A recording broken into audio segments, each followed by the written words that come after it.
Alright guys, welcome back to the channel. And well, yeah, as you saw in the title, today we are going to talk about the very first Watch Dogs game. And well, the usual YouTube stuff, like, subscribe, all that. But before I get on with this video, there is one thing I want to make clear.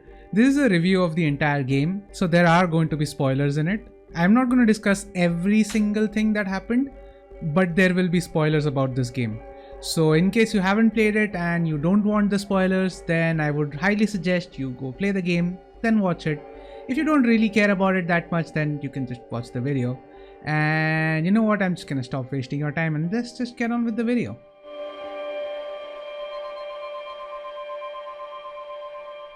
Now if you're watching this video, you probably saw this trailer, the one playing in the background right now. The graphics, the wind physics, and in general, the promise of the game probably blew your socks off. I mean, everyone was hyped. Finally, there was an open world game in a modern setting, a competitor to GTA. With the stuff that Ubisoft showed off, people's expectations were through the roof. People clearly loved what they saw, and they bought the game setting a record for new IPs. But with expectations often comes a dose of reality. And the reality was, the game people finally got on their home consoles and PCs, it was not what they had seen. The game looked worse, some effects were straight up missing, and that really set the tone for the game. Ubisoft got called out for downgrading their games after their initial showcase, and this wasn't the only time it happened. But something good did come out of that, as Ubisoft hasn't revealed any game running at a higher capacity pretty much since 2015. Like 2015 was the last time they did. But as far as this game is concerned, the damage was already done. People were so busy thinking about what they didn't get that they almost forgot to appreciate what they now had. And that pretty much is the story of Watch Dogs. A game that promised an ocean, delivered a sea, and made people think it was barely a puddle. But for me, things were different. Back in 2012, I wasn't even on YouTube. I didn't even have a proper internet connection. When I moved out of my hometown to my college way back in 2013, that was my first taste of internet. And I wouldn't even find out about Watch Dogs until a year later when the game came out and one of my friends downloaded a totally legal version of it. So when I first played Watch Dogs, I didn't miss the wind physics. I didn't think the game looked poor by comparison, because what comparison? For me, someone who went from games like NFS Most Wanted and GTA San Andreas to this, I was blown away. But that honestly doesn't say much about me or you. It says a lot more about the effect the internet has had on us and had on the way we judge games. At this point, we have played enough games and watched enough stuff online that we can just criticize every minute detail. But ever so often, I will meet people out of this bubble who are absolutely blown away by the graphics and things in general. So for this review, I didn't really want to have a full-on graphics mod changing everything about the game. No, I actually wanted to review the vanilla Watch Dogs experience. And to that end, the only mods that I really installed was the cloth physics mod to make it a 60 FPS cloth physics, some UI mods to just clean up the UI a little bit, and the worst mod for, the graphics stuff. Aiden Pearce is the protagonist of the game, and I mean that in more ways than one. The story, the world, everything revolves around Aiden. That is even conveyed through the camera in the game, which has its own challenges, but it is very much centered on Aiden. Aiden is the character moving things forward. While the world obviously moves ahead with or without him, his actions often have a meaningful impact around him. His actions have consequences, with them being negative more often than not. There is a morality system to, gauge Aiden's morality. Kill a few too many civilians and you are now notorious and the city is against you. Help people enough by solving crimes and people will recognize that and help you instead of reporting you to the police. The system is very rudimentary, it's not that deep. It can be cheesed, especially by solving crimes, but it is a good addition in the game. I just wish they did more with it in the subsequent entries instead of just dropping it completely. We don't know much about Aiden except that he does some job that requires a very particular set of skills. In that sense, he's basically a fixer in the game world, except that he has his own agendas and isn't exactly working for bounties. For him, revenge is all the bounty that he needs, and taking down dangerous criminals, well, that's just an added benefit of his job. Aiden is not a hacker, so while the trailer sort of gave the vibe of a badass hacker who is also proficient with guns, that's not really Aiden. Aiden handles most matters with a gun and a baton. Hacking is just a useful tool supplied to him by others who actually write the scripts that he executes from his phone. So in a way you can call him a script kiddie, but yeah, a lot more cooler than that. Now, one of the criticisms around Aiden was his lack of personality. Now, I personally never understood those criticisms. I mean, I don't want a character to be quipping 24/7 to be an interesting character. I mean, this isn't the MCU. Aiden is a character who is presented from the very first scene as being a badass, but his actions lead to the death of his niece, something he constantly blames himself for. Looking from the perspective of that character, what do you really expect? Do you expect them to carry on nonchalantly cracking jokes every 2 seconds? Aiden comes off as a serious character, and in my opinion, it suits him just fine.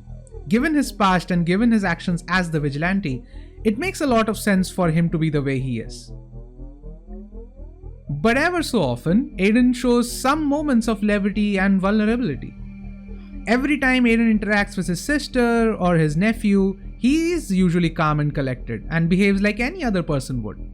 His vengeance is reserved for those that deserve it. Even his interactions with Clara and T-Bone prove that there is more to him than just a grim guy wearing trench coat killing others. He's a proper character in his own right. Now, quite recently actually, there have been some comparisons kind of showing him as being gaming's John Wick, which coincidentally it's very funny because John Wick came out the exact same year as Watch Dogs did. But the comparisons do make sense. A badass looking for revenge against the people responsible, for the death of their loved one. And that's a description that just fits Aiden like a glove. But there is another comparison I would like to make. Something closer to the medium Aiden actually is from. Max Payne was a game that came out in 2001, long before any of this happened. But it's a story about Max, a New York detective who loses his family while he's investigating crooks and is framed for killing a cop. In my opinion, Aiden is more similar to Max than he is to John Wick. John Wick was feared long before he went on his quest of revenge. Aiden, however, gradually earns their infamy, the same as Max. Not to mention, Aiden also possesses the same iconic ability that Max had, bullet time. Yeah, it's called the focus here, but the similarities are fairly obvious. And just like Max, I do believe Aiden has depth in his character. Is he the most complex person ever? No. But he is a good protagonist, someone who suits the game perfectly and enhances the game in his own way.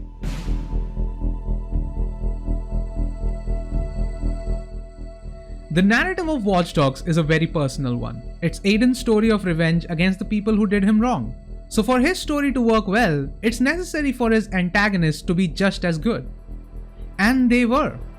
Of all the villains in the story, 3 stand out as the main bad guys, while each playing a different role in Aiden's journey.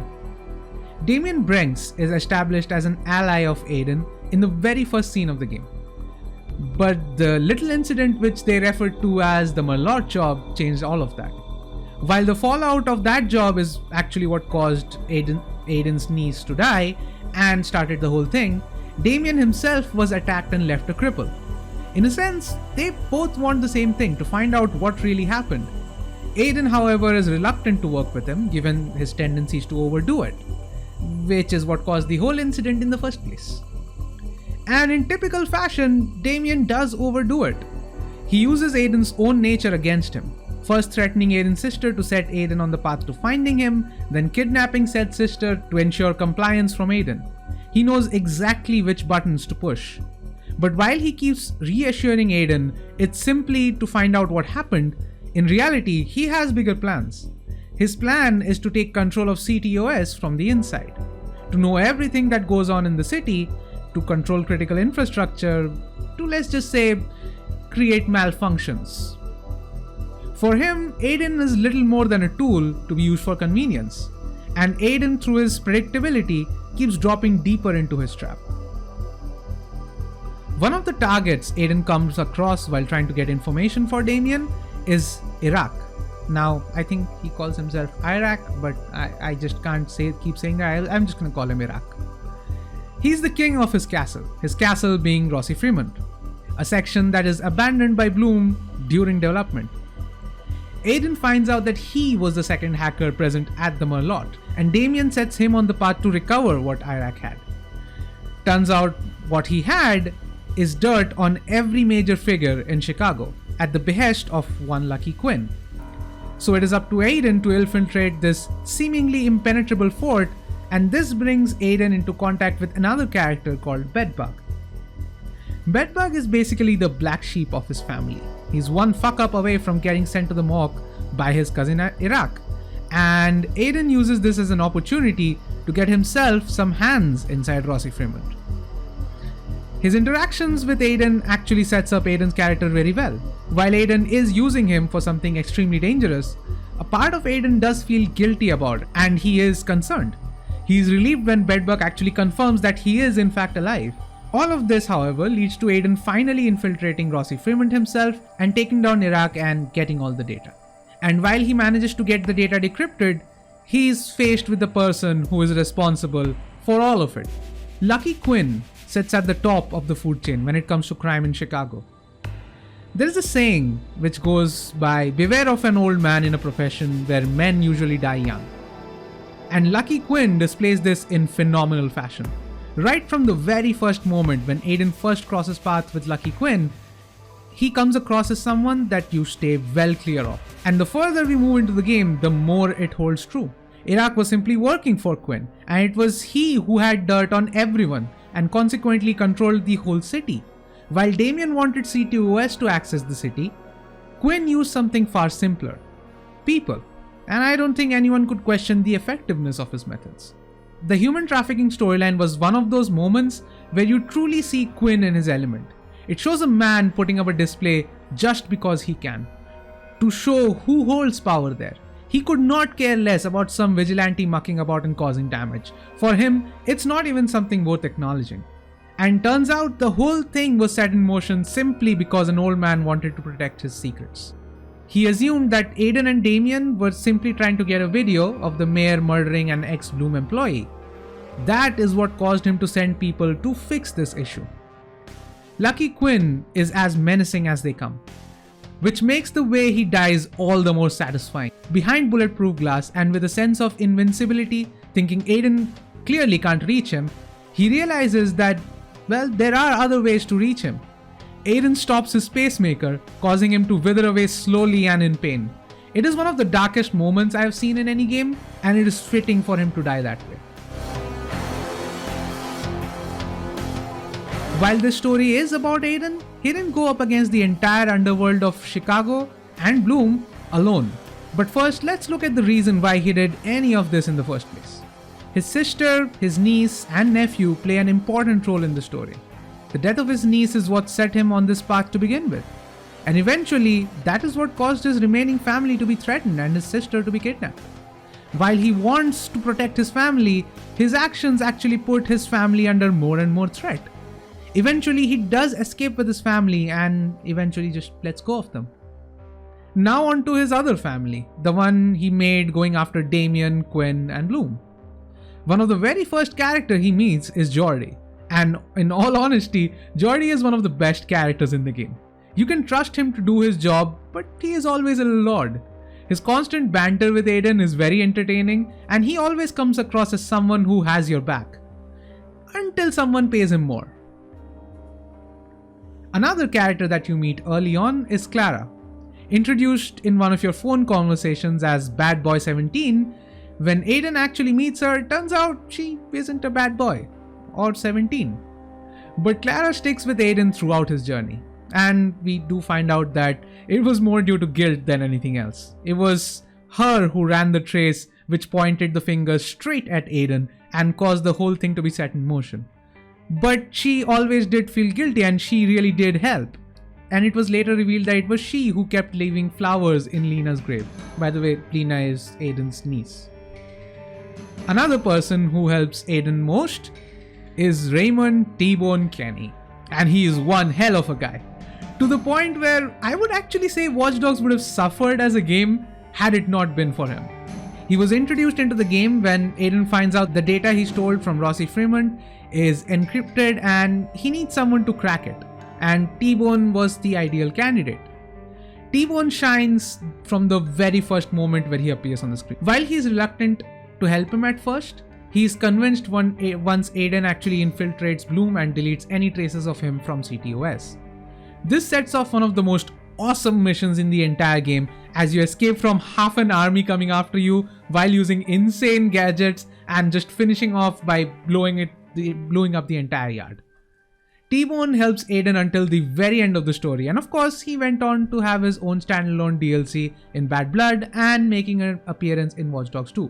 He's also credited as the guy responsible for the New York City blackout in 2003 in the in-game lore. For all the things that Watch Dogs does in its story and open world, none of it would have worked without its gameplay. It is one section which got a lot of attention since the game was revealed, and once the game came out, few were disappointed that the hacking was essentially limited to a button press, and the hacking minigame with controlling the floor using tubes, that wasn't difficult enough to be enticing. While I would be the first person to agree that hacking is in fact limited, especially considering its sequel, the gameplay of Watch Dogs works perfectly well for Aiden. Aiden, as I said before, is not a hacker. He is basically a hitman who is using some scripts to affect the environment around him. Hacking is simply meant to enhance his toolset, not replace it entirely. He's still a guns first kind of character. Yeah, he can go silent, he can go loud, but with guns. As for the hacking itself, while limited, it still provides a whole host of interactions. You can still hack signals to make cars you are chasing crash into traffic. You can raise blockers, raise bridges, cause blackouts. Slip into a train while you are getting chased while it's moving. In that way, the interactions with the world make it feel a lot more alive than most other open world games. There is simply a lot more you can do here. Aiden's primary method of getting around, however, is driving. And this is a point of contention between most people and me. While most people hate the driving of Watch Dogs, I personally don't mind it. Don't get me wrong, it's not the best system ever, but it does feel like you are actually driving a car. Unlike something like Watch Dogs 2 where it just doesn't feel like it. But you cannot talk about driving without talking about the place you're driving in. While everything in the game is built around Aiden, this game wouldn't quite come together without one of its most important characters, the city itself. Chicago is the perfect playground, and in my opinion, Ubisoft has built this city perfectly. Now, I have never been there, nor do I think I will ever manage to get there due to this phenomenon called being poor, but its version here in the game is truly stunning. It feels like a living, breathing city occupied by real people. While it is not as detailed as something like San Francisco from Watch Dogs 2 or the NPCs from Watch Dogs Legion, it is still stunning in its own right. The dark, the grim atmosphere suits the game really well, and the way technology has been implemented throughout the city is believable. You could simply walk around the city and observe moments happening every now and then that really immerse you in the game. For example, here is a moment where an NPC sort of just nods at you. And so what I did was I waited behind them while they were drawing some money, only for them to turn around and politely nod at us, acknowledging that they are done now.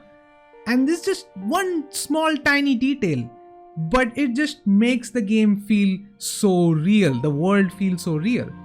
And here is another example of a conversation between just two random people sitting on a bench.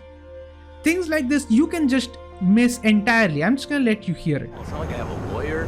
Like, what am I? So I call home and leave a message on my answering machine to myself, like, "Hey, friends, if anybody gets this, find out where I'm at and come get me."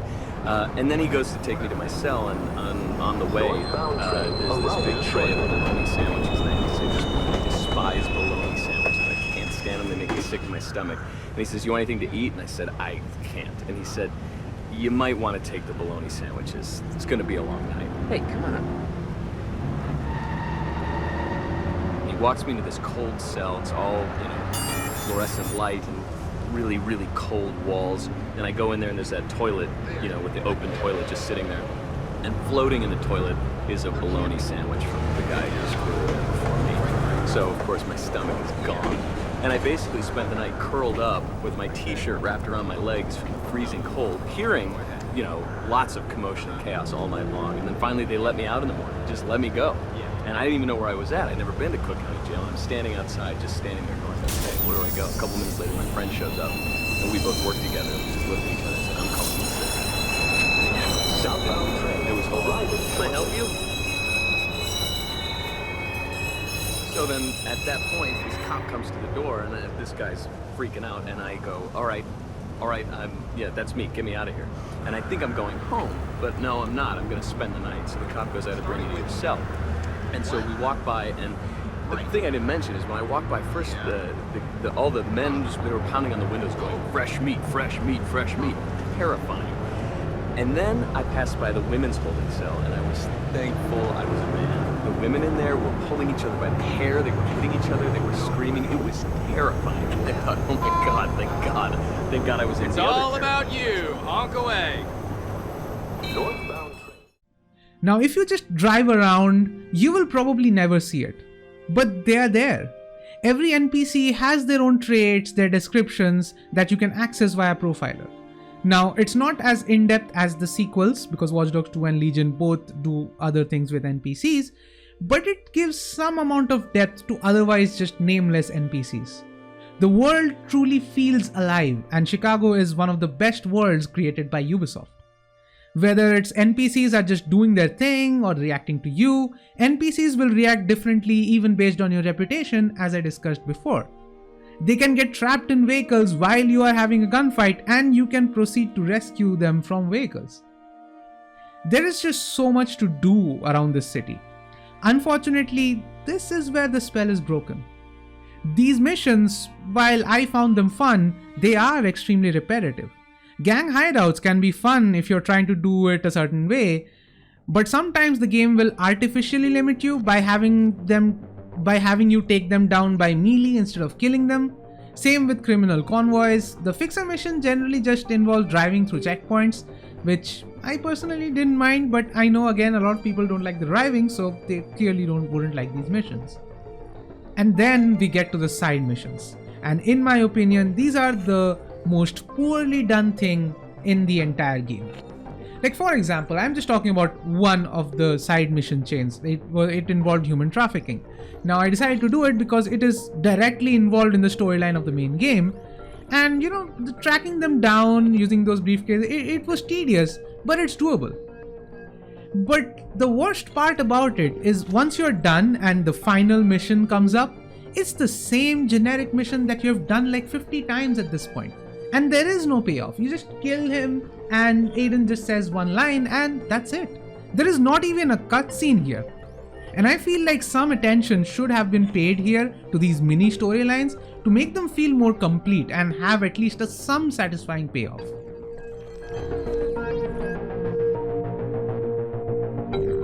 Now, something that always kind of gets overlooked with the first Watch Dogs is the multiplayer. Now, I'm not going to spend much time here because nowadays it's mostly infested with cheaters, but if your friend is playing Watch Dogs, it can still be fun to invade them and try and let them find you. I mean, I did that to my friend. He's still my friend.